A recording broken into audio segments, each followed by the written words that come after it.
Magandang araw po sa inyo lahat at welcome po dito sa Dame Paler Game Farm.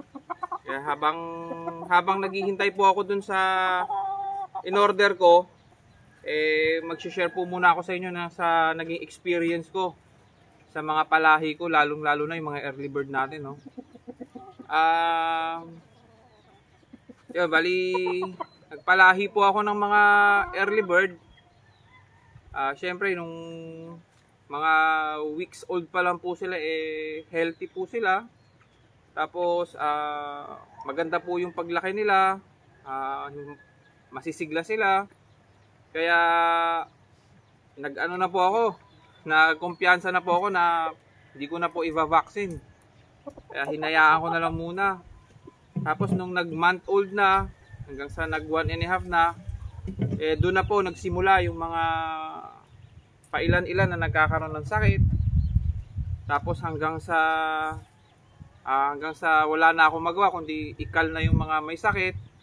Tapos ihiwala yung may sakit doon sa malulusog pa. At sinuwerte po, pati yung mga malulusog nag-uumpisa na rin nagkakasakit. Tapos hanggang sa hindi ko na po mapigil yung sakit hanggang sa umabot po sa 50 plus na mga pang early bird po ang namatay. At yun po sana yung gagamitin natin sa pang early bird. Siguro yung lalaki doon mga nasa 35 peraso. Pero lahat po yun na naubos dahil sa sakit. Ang tumamang sakit po sa akin dito unang-una, namamaga po yung mata, nagluluha. Tapos pinapasukan din po sila ng mga bulutong o yung foul pox. Nakakailang nakailang mga gamot dahil sayang po kasi sabi ko gagamitin ko sana sa early bird, tsaka maganda po yung blend na ginawa ko na yun. Heavy po yun sa mga hatches. Saktong-sakto sana sa stagan. Ayun, bali kahit ilang box na po ng gamot yung binigay ko, hindi po talaga kinaya hanggang sa nagdesisyon na lang po ako na lahat po yun ikal na lang. Nagsimula po ulit, pinahinga ko yung mga material, tapos dinisinfect ko po yung lugar, tapos nagbreeding po ulit ako. At awa po ng Diyos, meron po tayo ngayon nasa 150 na sisiw. Kaso na po sila, national na po, to late born na po siguro. Yun, ang gusto ko lang po i-share sa inyo sa inyo tawag doon. Gusto ko lang po iparating sa inyo yung kahalagahan po ng pagbabaksin. Wag po nating isipin na porket masigla sila hindi na kailangan ng vaccine. Tingnan niyo po yung nangyari sa atin, no. Sayang kasi mga 35 peraso na pang early bird. Syempre maliit lang po manukan natin. Malaking tulong na po yung 35 na yun para may pagpilian po tayo na pwede nating magamit sa sa exam. Ayan, hindi po tayo nag-vaccine, nagkumpiyansa po tayo na hindi po tatamaan yung mga palahi natin. Kaya yun po yung nangyari sa mga sisiw. Naubos po silang lahat, pati yung mga natira inubos ko na rin po para wala pong kumbaga pagtatambayan yung yung sakit. Pati po sa mga naka-cord, may mga pailan-ilan pong tinamaan din ng ganung sakit. Yun nga, namamaga yung mata, nagluluha. Pero mabilis pong gamutin kasi yung mga naka-cord ko na bakunado po sila or vaccinated po sila sa mga ganung sakit.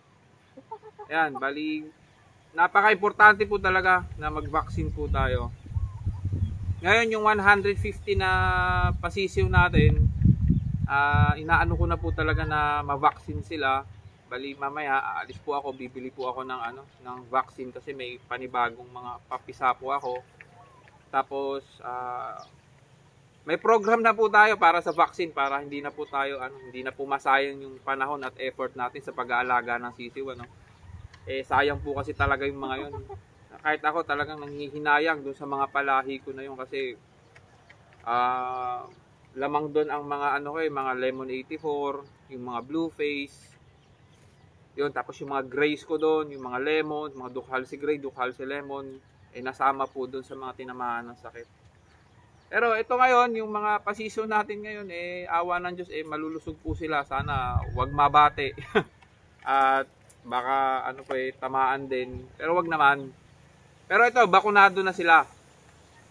At binibigyan ko din po sila ng mga supplement nila, vitamins yan, binibigyan ko po yan, tapos electrolyte, probiotic, importante po probiotic kahit ano pong brand, basta wag lang po yung medyo talaga yung maganda naman po yung medyo sikat naman at maganda yung reputasyon ng produkto na yun, yung po yung gamitin natin, wag po tayo magtipid. Ayan. Bali, yun nga pala, yung hinihintay po natin ngayon, yung in-order ko, bagong karir po natin yun. Susubukan natin kung hanggang saan po ba tayo dadalhin nung gusto nating pasuking karir. No? Mamaya po, dito na yun, papakita ko po sa inyo kung ano po yung in-order natin. Bago pong bago pong pagbibisi-bisihan natin yun, susubukan po natin kung ano po ba yung magagawa natin pag pinasok na natin yung larangan na yun. Maghintay lang po tayo, mamaya andyan na, tumawag na yung rider, sabi papunta na raw. Kaya magkape-kape po muna tayo.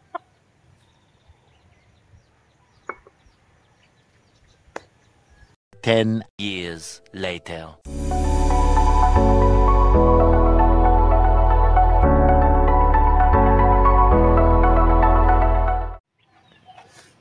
Ayan, dumating na yung natin, yung hinihintay natin, no. Ito yung order natin sa Prime Feathers. Kaya unbox na natin.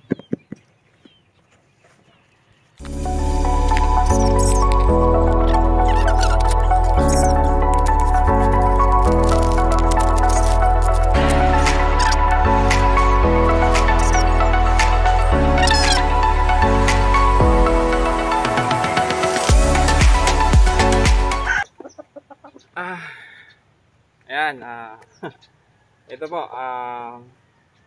teka. Malamig na po yung kape natin. Kanina pa kasi. Ito po, inayos ko na po rito. Ayan, bali, ito po yung natin. Yung tari box natin, no. Sa sa darating na fiesta dito sa lugar namin sa February 14.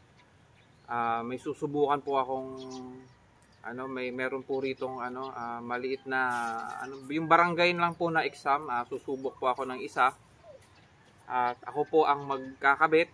Titingnan po natin kung ano ba ang magiging resulta ng ating bagong karir natin.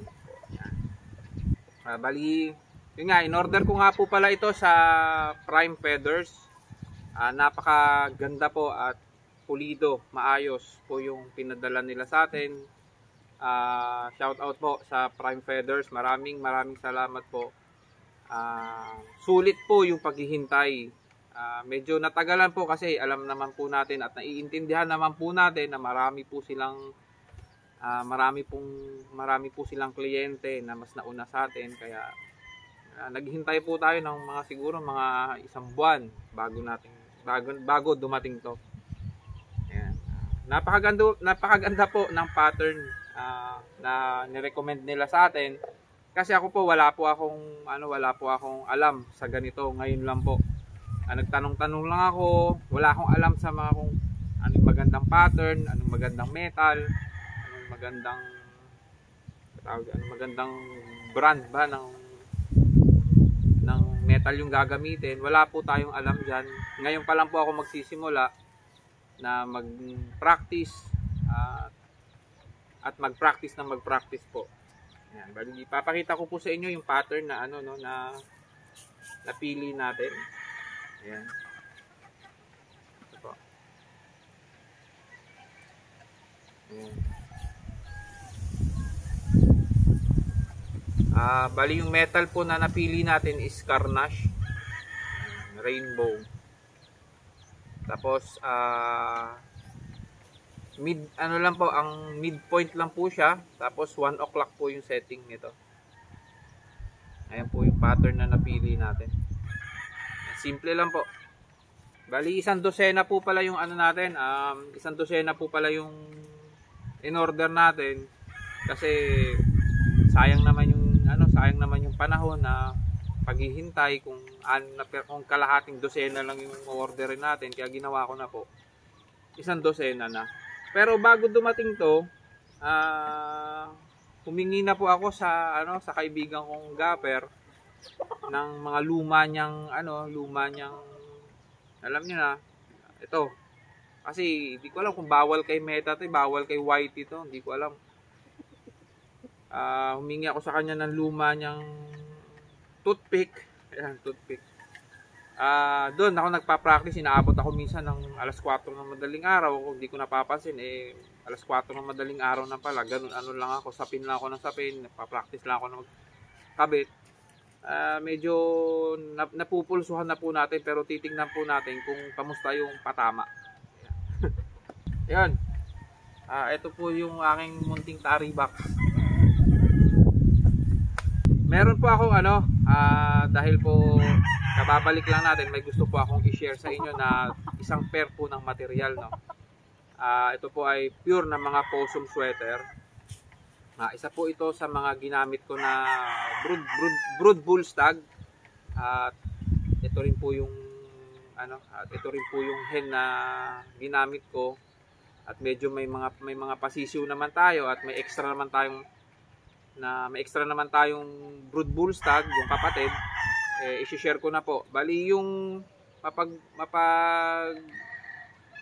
tawag, ang hirap kasi pwede ba rito sa YouTube yung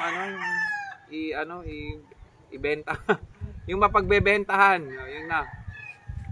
Mapagbebentahan po nung pair na to, ipapagawa ko po ng barn para po sa mga sisiw natin kasi sayang. Dito po kasi sa area ko open, ang lakas po ng hangin. Tapos sinabayan pa po ng parang papasok ata ang summer, ang init. Kaya gagawa po ako ng barn para po sa sisiw natin at safe din po sila doon sa loob sa mga bayawak, sa mga sawa. Kasi titibayan po natin yung mga material na gagamitin at susurbulin po natin na hindi makakapasok yung mga predator kasi sayang, malalaki na. Ayan, bali papakita ko po sa inyo yung yung pair ng pure possum sweater natin na ipopromo ko po ngayon. Ayan, kung makukursunadahan nyo po, message na lang po ako. Ito po yung yung hen natin na pure possum sweater.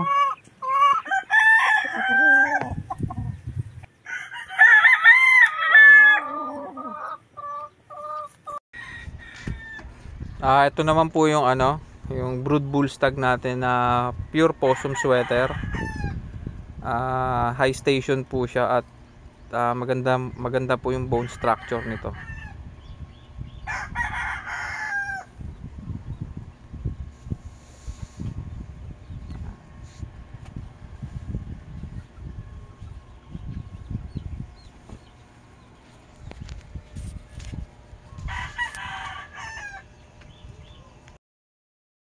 Ayun, yun po yung pair ng natin na ipopromo ko po ngayon. May konting discount po. Ko po yan, marerekomenda ko po sa inyo. High station po yung brood bull stag natin. Tapos ito namang inahin nasa mid to high. Ayan, ayun. Pag kursunada nyo po, i-message nyo lang po ako at yung mapagbebentahan po nun papagawa ko po ng barn dito kasi hindi po tayo mayaman, kailangan po natin magbenta at bihira lang din po ako magpunta sa school para mag-exam kasi alam naman natin 50-50 pa rin ang resulta pag ganun. mahirap na po kapag sinabayan pa natin ng sinabayan pa natin ng madalas na pag exam. Siyempre, meron po tayong mga anak at may manukan po tayo na dapat i-survive. Kaya sa akin po, hindi ko po kaya makipagsabayan dun sa mga madalas at parating nasa school. Hindi po tayo mayaman, kaya yung mga yung may isa po kasi tayong subscriber o na viewer lang na sabi, ilaban mo muna bago sila maniwala sa'yo. Ang akin naman po, hindi ko naman po pinipilit na maniwala ka, sir. Kung hindi nyo po kursunada, normal naman po talaga yun. Kung hindi nyo po kursunada yung content natin, marami naman po na mas magagaling at mas veterano at mas eksperyensyado na mga nagko-content ang pwede nyo pong manood. Pwede nyo pong mapanood. Ayun. Bali, yun lang po. At hanggang dito lang po muna tayo. At maraming salamat po sa mga nag-subscribe, no? maraming salamat po. At huling check ko ata mga nasa 2,000 plus na po ata yung subscriber. Ayan, maraming salamat po. Hanggang dito na lang po tayo. God bless po at enjoy lang po tayo sa pagmamanok. At ingat po kayo.